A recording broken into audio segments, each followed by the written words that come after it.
గత వారం రోజుల నుంచి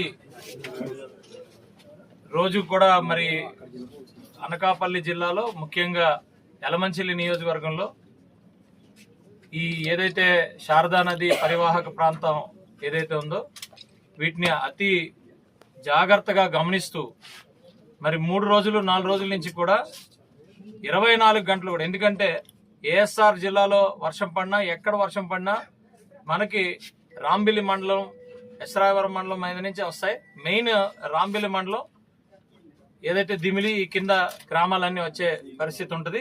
ఎప్పుడు కూడా మరి ఇంత ఎక్కువ వాటర్ రావడం ఎప్పుడు మేమైతే ఎక్కడ చూడలేదు, ఫస్ట్ టైం చూసాం. అయినా కూడా ఒక్కటంటే ఒక్క విలేజ్ మీద కానీ ఒక ఇంటి మీద కానీ ఎక్కడ కూడా వాటర్ వెళ్ళకుండా అహర్నిశలు ఈ 5-6 రోజులు కూడా నిద్రాహారాలు మాని మేము కాపలా కాసుకుంటూ వచ్చాం.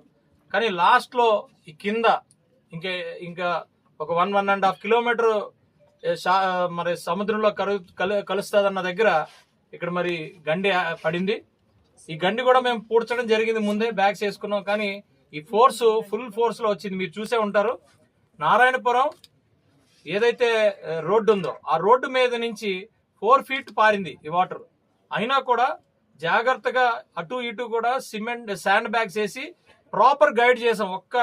ఒక్క వాటర్ బొట్టు కూడా ఇటు రాకుండా అంత ప్రాపర్ గా 4 ఫీట్ వాటర్ ని కూడా గైడ్ చేసుకుంటూ సముద్రంలోకి తీసుకెళ్లగలిగాము. కానీ ఇక్కడ ఒక చిన్న ప్రాబ్లం మరి అది ఏర్పడటం, ఆ ఫోర్స్ కి తట్టుకోలేకపోవడం, పడిపోవడం జరిగింది.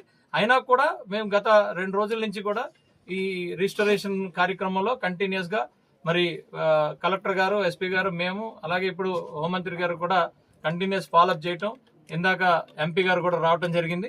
అందరం కూడా మరి వీటి మీద పూర్తి కాన్సన్ట్రేట్ చేస్తాం. రేపు పొద్దున కల్లా కూడా రీస్టోర్ చేసే పరిస్థితి ఉంది ఇక్కడ.